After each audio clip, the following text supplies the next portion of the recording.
প্রত্যেক দিনের মতন আজকে আবারও একটি রেসিপি নিয়ে আপনাদের সামনে হাজির হলাম। আজকে আমি বানিয়ে নেব সজনে ডাঁটা আলু বড়ি দিয়ে দুর্দান্ত স্বাদের একটি নিরামিষ রেসিপি, যেটা গরম গরম ভাতের সাথে থাকলে আর কিন্তু কিচ্ছু লাগবে না। নমস্কার বন্ধুরা, মাই কিচেন মাই ব্লগে সবাইকে আবারও একবার স্বাগত।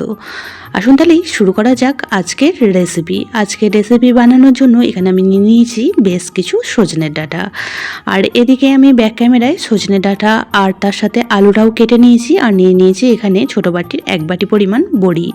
এই রেসিপির জন্য এখন একটা মশলা রেডি করে নেব। তার জন্য এখানে দিয়ে দিচ্ছি 5-6টা কাজু বাদাম, আর তার সাথে দিয়ে দিলাম 2 টুকরো আদা, আর দিয়ে দেবো এখানে ছোটো বাটির 1 বাটি পরিমাণ তিল।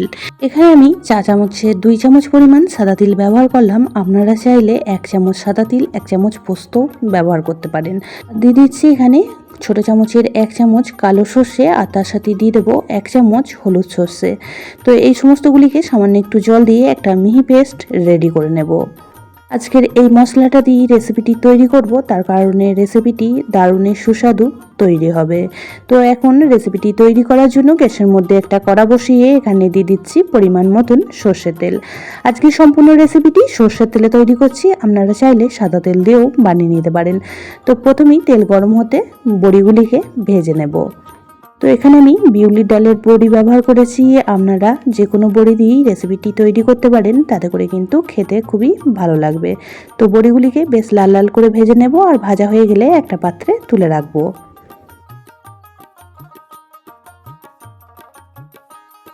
বড়িগুলি ভেজে তুলে রাখার পর কড়ার মধ্যে যে অবশিষ্ট তেলটা রয়েছে তার মধ্যে কেটে রাখা আলুগুলিকে এখন ভেজে নেব।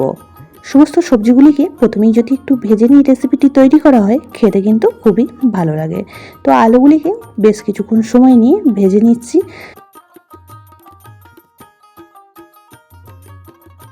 আলুগুলি এই পর্যায়ে ভাজা হয়ে গেছে। তো এখন তেলটা ঝরিয়ে তুলে রাখবো। আলুগুলিকে খুব বেশি লাল করে ভাজার প্রয়োজন নেই, হালকা একটু ভাজা হয়ে গেলেই তুলে রাখছি। তো এখন আলুগুলি ভেজে তুলে রাখার পর কড়ার মধ্যে যে তেলটা রয়েছে তার মধ্যে সজনের ডাঁটাগুলিও ভেজে নেব। এই বসন্তকালে সজনে ডাঁটা খাওয়াটা আমাদের শরীরের জন্য খুবই উপকার। আমরা কম বেশি সকলেই সজনে ডাঁটা খেতে ভালোবাসি। তো সজনে ডাঁটা এই রেসিপিটি অবশ্যই করে একদিন বানিয়ে খেয়ে দেখতে পারেন, স্বাদ কিন্তু জিভে লেগে থাকবে। গরম গরম ভাতের সাথে যদি সজনে ডাঁটার এই রেসিপিটি থাকে আর কিন্তু কিচ্ছু লাগবে না, সবাই আঙুল চেটে খাবে। তো সজনে ডাঁটার মধ্যে দিয়ে দিলাম খুব সামান্য পরিমাণ একটু হলুদ গুঁড়ো, আর তার সাথে লবণ দিয়ে ডাঁটাগুলিকেও বেশ কিছুক্ষণ সময় নিয়ে ভেজে নিয়েছি। এখন ডাঁটাগুলিকেও একটা পাত্রে তুলে রাখবো, আর কড়ার মধ্যে আবারও বেশ কিছুটা পরিমাণ এখানে সর্ষের তেল অ্যাড করে দিলাম। তো এখন ফোড়ন হিসাবে এখানে ব্যবহার করব 1/2 চামচ গোটা জিরে। তার সাথে এখানে দিয়ে দিয়েছি একটা দারচিনি স্টিক আর কয়েকটা লবঙ্গ। তো ফোড়নগুলিকে বেশ কিছুক্ষণ সময় নিয়ে ভেজে নেব। ফোড়নের কালারটা চেঞ্জ হয়ে গেলে এখন অ্যাড করে দেবো এর মধ্যে টমেটো কুচি। তো এখানে 2টো ছোটো সাইজের টমেটো কুচি করে নিয়েছিলাম, সেই টমেটোটাই অ্যাড করে দিলাম। তবে আমি যতটা পরিমাণ সজনে ডাঁটা আর আলু নিয়েছি সেই পরিমাণ বুঝে এখানে 2টো ছোটো সাইজের টমেটো ব্যবহার করেছি। তবে আজকের রেসিপিটি যদি হালকা একটু টকটক ভাব হয়, খেতে কিন্তু বেশ ভালো লাগে এই গরমের সময় গরম গরম ভাতের সাথে। তো টমেটোটা বেশ কিছুক্ষণ সময় নিয়ে একটু ভেজে নিয়েছি। টমেটোটা হালকা একটু নরম হয়ে আসলে এখন যে মশলার পেস্টটা রেডি করে রেখেছিলাম সেই মশলার পেস্টটাই দিয়ে দিচ্ছি। যাটার মধ্যে অনেকটা পরিমাণ মশলা লেগে আছে, তাই ধুয়ে কিছুটা পরিমাণ জলও অ্যাড করে দিলাম। এখন খুব ভালো করে মশলাটাকে কষিয়ে নিতে হবে। আর এই পর্যায়ে এখন আমি কিছু গুঁড়ো মশলাও অ্যাড করে দিচ্ছি। দিয়ে দিলাম এখানে ছোটো চামচের 1 চামচ হলুদ গুঁড়ো, 1 চামচ জিরে গুঁড়ো, আর দিয়ে দেবো এখানে 1 চামচ ঝাল লঙ্কার গুঁড়ো, আর তার সাথে দিয়ে দিলাম কালারের জন্য 1 চামচ কাশ্মীরি লঙ্কার গুঁড়ো।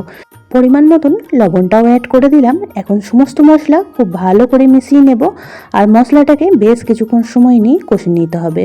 তো গ্যাসের ফ্লেমটা এই পর্যায়ে লো টু মিডিয়ামে রেখে মশলাটা কষিয়ে নেবেন। যেহেতু কাজু পেস্ট দেওয়া আছে, তাই মশলাটা কিন্তু নিচে থেকে লেগে যাওয়ার সম্ভাবনা থাকতে পারে। তো মশলাটা দেখুন এই পর্যায়ে খুব সুন্দর করে কষানো হয়ে গেছে, মশলার উপর থেকে তেল ছেড়ে আসছে। এই পর্যায়ে আমি এখানে ভেজে রাখা আলুগুলি অ্যাড করে দিলাম।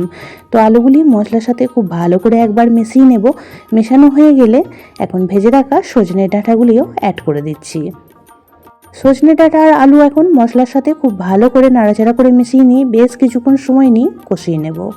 পুরনো বন্ধুরা সবসময় আমার পাশে থেকে আমাকে এতটা সাপোর্ট করার জন্য অনেক অনেক ভালোবাসা। নতুন বন্ধুরা যারা চ্যানেলে ভিজিট করছেন, চ্যানেলটি এখনও পর্যন্ত সাবস্ক্রাইব করেনি, তাদের কাছে অনুরোধ রইল চ্যানেলটি সাবস্ক্রাইব করে পাশের বেল আইকনটি অল করে দেবেন। তাহলে আমি যখনই কোনো ভিডিও দেব নোটিফিকেশন সবার আগে আপনাদের কাছে পৌঁছে যাবে। আলু আর সজনে ডাঁটা 2 মিনিট সময় নিয়ে মশলার সাথে সুন্দর করে কষিয়ে নেওয়ার পর এখানে আমি দিয়ে দিলাম পরিমাণ মতন জল। তবে আপনারা আজকের রেসিপির গ্রেভিটা যেমন পছন্দ করবেন সেরকম পরিমাণ বুঝে এখানে জলের পরিমাণটা কম বেশি করে দিতে পারেন। ঝোলটাও এই পর্যায়ে ফুটতে শুরু হয়ে গিয়েছে। এখন একটা ঢাকা চাপা দিয়ে রান্নাটি করে নেব 7 থেকে 8 মিনিট সময় নিয়ে।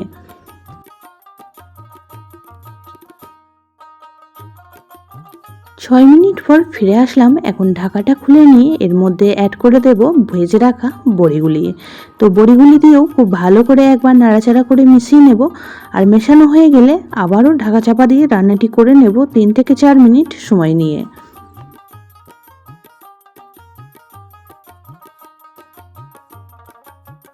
3 থেকে 4 মিনিট পর ঢাকা চাপা খুলে নিয়ে খুব ভালো করে একবার নাড়াচাড়া করে মিশিয়ে নিচ্ছি। আর গ্রেভিটা ঠিক আমি এরকমই রাখবো। আর এই পর্যায়ে আলু আর সজনে ডাঁটা খুব সুন্দরভাবে সিদ্ধ হয়ে গেছে।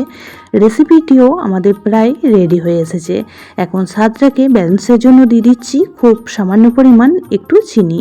চিনিটা দিয়েও খুব ভালো করে মিশিয়ে নেব। আর মেশানো হয়ে গেলেই রেডি হয়ে গেল গরম গরম ভাতের সাথে পরিবেশন করার জন্য আজকের রেসিপিটি।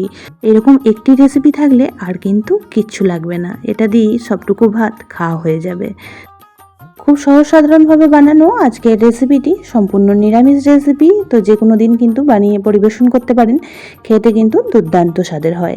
তো এখন গ্যাসের ফ্লেমটা অফ করে দেব আর একটা প্লেটের মধ্যে সার্ভ করে দেব। আজকের রেসিপিটি আপনাদের কেমন লাগলো অবশ্যই কমেন্ট বক্সে জানাবেন। বেশি ভালো লেগে থাকলে একটা শেয়ার করে দেওয়ার অনুরোধ রইল। সবাই খুব ভালো থাকবেন, সুস্থ থাকবেন। আবারও দেখা হচ্ছে অন্য কোনো ব্লগ বা রেসিপির সাথে। ততক্ষণের জন্য সবাইকে টাটা।